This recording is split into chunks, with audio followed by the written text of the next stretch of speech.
Hey guys, मैं हूं आपके साथ सचिन मेवाड़ और हम पढ़ रहे हैं समाज सुधार आंदोलन। समाज सुधार आंदोलन में आज हम चर्चा करने वाले हैं केशव चंद्र सेन के बारे में। केशव चंद्र सेन जिन्होंने समाज के लिए वो कुछ किया, वो सारे प्रयास किए जिन प्रयासों से समाज में एक बहुत बड़ा बदलाव जो है वो आया।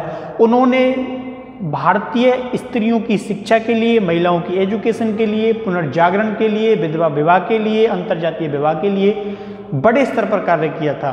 तो आज हम इन्हीं केशव चंद्र सेन के बारे में जानेंगे, समझेंगे, कब जन्म हुआ, कब मृत्यु हुई थी, क्या क्या प्रयास किए। तो चलिए देखते हैं और समझते हैं केशव चंद्र सेन का भारतीय इतिहास में क्या योगदान रहा और उन्होंने समाज सुधार के लिए कौन कौन से महत्वपूर्ण कार्य हैं वो किए।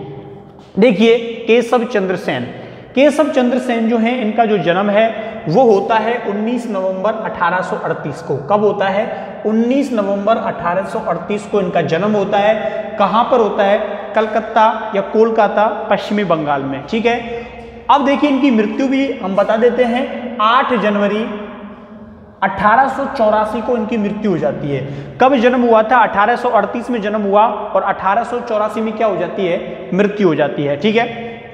अब देखिए, ये दयानंद सरस्वती के समकालीन थे। दयानंद सरस्वती को इन्होंने एडवाइस दी थी, सलाह दी थी कि तुम जो सत्यार्थ प्रकाश पुस्तक का लेखन कर रहे हो, उस पुस्तक का लेखन जो है वो संस्कृत भाषा की बजाय हिंदी भाषा में करो। क्यों करो? क्योंकि जो जनमानस की भाषा है, जो अधिकतर लोग समझते हैं, वो कौन सी भाषा है? हिंदी भाषा है। इसीलिए इस पुस्तक का कुछ विशेष वर्ग पर प्रभाव ना पड़ के पूरे संपूर्ण भारत के लोगों पर प्रभाव पड़े, हर व्यक्ति इस किताब को पढ़ पाए। इसलिए इस किताब का जो प्रकाशन है वो किस में किया गया था? हिंदी में किया गया था। किसके कहने पर किया गया? केशव चंद्र सेन के कहने पर किया गया था। ठीक है। तो यानी कि आप लोग समझ सकते हो कि इन्होंने ये जो एडवाइस है वो किसको दी थी? दयानंद सरस्वती को दी थी। अब देखो, इन्होंने 1866 में भारतीय ब्रह्म समाज की क्या की थी? स्थापना की थी। इनके मतभेद हो जाते हैं ब्रह्म समाज के साथ। कारण था कि देवेंद्र नाथ जो ठाकुर हैं, इनके साथ इनके मतभेद हुए थे। क्यों हुए थे? उसके पीछे कारण 1, 2, 3 कारण माने जाते हैं। पहला जो सामान्य कारण जो माना जाता है, वो सामान्य कारण ये था कि इनका जो झुकाव था वो ईसाई धर्म की ओर था। ये भी एक कारण माना जाता है कि ईसाई धर्म के सिद्धांतों को इसमें अपनाना चाहते थे, वो उनकी सोच थी। दूसरा कारण यह है कि इन्होंने शुरू से ही जो बाल विवाह है, बाल विवाह का विरोध किया था, महिलाओं की शिक्षा पर जोर दिया था। लेकिन इन्होंने अपनी ही पुत्री जो थी, उस छोटी जो लड़की थी, इनकी पुत्री थी, उसका विवाह जो है वो बिहार के राजकुमार, कूच बिहार के राजकुमार के साथ कर दिया था। तो वो भी नाबालिग था, इनकी लड़की भी नाबालिग थी। तो ब्रह्म समाज के लोग थे, उन्होंने विरोध किया, देखो तुम क्या कर रहे हो, यानी कि तुम स्टेज पर चर्चा के दूसरे लोगों को व्याख्यान दे रहे हो, बता रहे हो कि बाल विवाह ना करो, और खुद जो है अपनी पुत्री का विवाह, बाल विवाह उसकी कम उम्र में कर रहे हो, ये तो गलत है।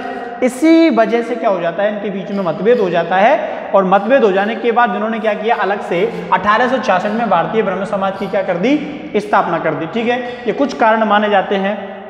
भारतीय ब्रह्म समाज का झुकाव ईसाई धर्म की ओर था और इन्होंने बाल विवाह, विधवा विवाह, अंतरजातीय विवाह का क्या किया था? समर्थन किया था। अंतरजातीय विवाह का मतलब होता है इसमें अलग अलग कास्टों के जो विवाह होते हैं, अलग अलग जातियों के जो विवाह होते हैं, उन विवाहों का समर्थन किया था। अब इसके बाद क्या होता है, मैंने आपको बता दिया कि 1878 में इन्होंने अपनी पुत्री का विवाह कूच कुमार के राजकुमार के साथ कर दिया। इससे जो मतभेद उत्पन्न हुए, उस मतभेदों के बाद जो भारतीय ब्रह्म समाज है ये 2 भागों में डिवाइड हो जाता है, 2 भागों में बढ़ जाता है। कौन कौन से भाग थे, कौन कौन से समाजों में डिवाइड हो गया? एक तो था साधारण ब्रह्म समाज। कौन सा था? एक जो था वो था साधारण ब्रह्म समाज, और दूसरा जो था वो था नव विधान सभा। कौन सा था? नव विधान सभा। दोनों के नाम याद रखने हैं, साधारण ब्रह्म समाज और नव विधान सभा। अब ये जो साधारण ब्रह्म समाज है, ये साधारण ब्रह्म समाज केशव चंद्र सेन के जो विरोधी थे उनका था, जो इनसे सहमत नहीं थे, जो इनके काम करने के तरीके से सहमत नहीं थे, जो इनकी विचारधारा से सहमत नहीं थे। ये उन लोगों का समूह बन गया। और नव विधानसभा, तो नव विधानसभा केशव चंद्र सेन के नेतृत्व में ही चलती रही। नव विधानसभा में इन्हीं के समर्थक लोग शामिल थे। अब देखिए, ये जो साधारण ब्रह्म समाज है, जो समाज था, इस साधारण ब्रह्म समाज में जो केशव चंद्र सेन से संतुष्ट नहीं थे, उन लोगों का समूह था जिसमें सुरेंद्रनाथ बनर्जी और शिवनाथ शास्त्री जैसे प्रसिद्ध लोग थे। ठीक है, कौन कौन? सुरेंद्रनाथ बनर्जी और शिवनाथ शास्त्री जैसे क्या थे? लोग थे। अब होता क्या है, इन्हीं के प्रभाव में आकर इन्होंने कलकत्ता में सिटी कॉलेज ऑफ कलकत्ता की क्या करवाई थी? स्थापना करवाई थी। पहले एक नॉर्मल कॉलेज के रूप में इसको स्थापित किया गया था, लेकिन बाद में इसका नाम बदल के क्या रख दिया जाता है? City college of Calcutta. ठीक है, इसी के बाद ब्रह्म बालिका स्कूल भी खोला गया था लड़कियों के लिए। ब्रह्म बालिका स्कूल खोला गया था। कब खोला गया था? 1888 में। कब खोला जाता है? 1888 में ब्रह्म बालिका कॉलेज खोला जाता है। इसके अलावा कुछ पत्रिकाओं का प्रकाशन भी इनकी ओर से किया गया था, जैसे इनमें एक मुख्य आती है तत्वबोधिनी। ठीक है, एक इनमें मुख्य है ब्रह्म पब्लिक ओपिनियन। इसके अलावा 1884 में संजीवनी प्रारंभ की गई थी। क्या प्रारंभ की गई थी? संजीवनी प्रारंभ की गई थी। तो इन पत्रिकाओं के जारी करने के पीछे, इन पत्रिकाओं को चलाने के पीछे जो मुख्य उद्देश्य होता था, वो होता था समाज के लोगों को जागृत करना। आज आप लोग अखबार पढ़ते हो, न्यूज़पेपर पढ़ते हो, उसमें कोई खबर आती है, पोस्ट आती है, ऐसा वहाँ पे हो गया, ऐसा वहाँ पे हो गया, तो आप उस खबर को पढ़ के क्या करते हो? उस पर चिंतन करते हो, सोचते हो, दूसरों से चर्चा करते हो, देखो वहाँ पे ऐसा हो गया। उससे आपको न्यू अपडेट मिलती है गवर्नमेंट की, सरकार की, राज्य सरकार की, ये जो बदलाव होते हैं, नियम कानून जो चेंज होते हैं, उनको, उन चीज़ों को आपको लोकल स्तर पर क्या पता चल जाता है। ठीक है, चलिए देखिए, इसके बाद प्रार्थना समाज। प्रार्थना समाज की जो स्थापना है वो कब होती है? 1867 में होती है। 1867 कब होती है?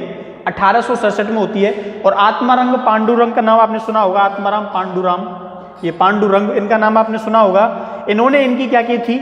स्थापना की थी। अब इसकी स्थापना पीछे उद्देश्य क्या था, क्या कारण था कि इसकी स्थापना करनी पड़ी? देखिए, इसकी स्थापना के पीछे बहुत सारे उद्देश्य थे, लेकिन ये जो प्रार्थना सभा है, ये एकेश्वरवाद की समर्थक थी। विभिन्न देवी देवताओं को मानने से क्या बेहतर है? एक ईश्वर के प्रति क्या रखो? आस्था रखो। इसके अलावा जो दूसरा कारण है वो था समाज सुधार। अब एकेश्वरवाद में यह है कि जो केशव चंद्र सेन थे, ये ईसाई धर्म के सिद्धांतों की ओर इनका झुकाव था। इन्होंने बौद्ध, जैन, ईसाई सभी सिद्धांतों का क्या किया था? मिश्रण किया था। और इनके जो समर्थक, जो अनुयायी थे, इनको जो फॉलो करने वाले लोग थे, वो इस प्रकार की प्रार्थना सभाएं किया करते थे। इसलिए इन्होंने एकेश्वरवाद पर जोर दिया और समाज सुधार पर। अब समाज जो सुधार है वो किस क्षेत्र में? तो वो भी महिलाओं के लिए ज़्यादा था, महिलाओं की उन्नति के लिए, महिलाओं की शिक्षा से, जिनमें सबसे पहले आता है विधवा विवाह। ठीक है, विधवा विवाह का प्रारंभ करने के लिए क्या किए गए थे? प्रयास किए गए थे कि ज़्यादा से ज़्यादा जो विधवाएं हैं उनके क्या हों? विवाह हों। और ताकि विधवा विवाह से जो समाज में पहले बड़े स्तर पर जो विधवाएं थी, वो एक ऐसा जीवन व्यतीत कर रही थीं, एक समाज में हाशिए पर थीं, उनको किसी भी प्रकार के मांगलिक कार्यों में शामिल नहीं किया जाता था। तो इसीलिए क्या होता है, उनके विधवा विवाह के लिए इनके द्वारा प्रार्थना समाज के द्वारा प्रयास किए गए, बड़े स्तर पर प्रयास किए गए। जाति प्रथा का इन्होंने विरोध किया, जाति प्रथा को अस्वीकार किया। समाज में ये धारणा प्रचार की, देखो ये वो जाति का, ये जाति का, ये इस वर्ग का है, हम इसके साथ खाना नहीं खाएंगे, हम इसके साथ बैठेंगे नहीं, ठीक है, ये ऊंचा है, हम बड़े हैं। ऐसे आज भी आपको इस विचारधारा के लोग मिल जाते हैं। तो इसका भी इन्होंने क्या किया? विरोध किया। एक इन्होंने स्त्री शिक्षा को प्रोत्साहन दिया। इन्होंने कहा था कि जो लड़कियां हैं, जो महिलाएं हैं, वो अपने आसपास जहाँ भी स्कूल है, विद्यालय है, या फिर कोई पढ़ाने वाला है, तो उससे शिक्षा लें, क्योंकि शिक्षित व्यक्ति किसी चीज़ को समझ पाता है। अगर अशिक्षित होगा, उसको कितना भी समझा लो, वो उन चीज़ों को नहीं समझेगा। इसीलिए इन्होंने स्त्री शिक्षा के लिए बेहतर प्रयास किए। तो ये केशव चंद्र सेन के बारे में प्रारंभिक पृष्ठभूमि की बातें थी। केशव चंद्र सेन का एक छोटा सा योगदान था, ये आपको याद रखना है। कल हम एक अगले समाज सुधारक के बारे में बात करेंगे, और इससे पहले हमने राजा राम मोहन राय के बारे में जाना था। कि राजा राम मोहन राय का किस प्रकार का समाज में योगदान रहा। आज हमने केशव चंद्र सेन के बारे में जाना और कल हम एक नए समाज सुधारक के बारे में बात करेंगे। तो उम्मीद है ये केशव चंद्र सेन से संबंधित जो चीज़ें हैं वो आपको समझ में आई होंगी। तो मिलते हैं कल नेक्स्ट वीडियो में, तब तक के लिए थैंक यू, धन्यवाद, बाय बाय।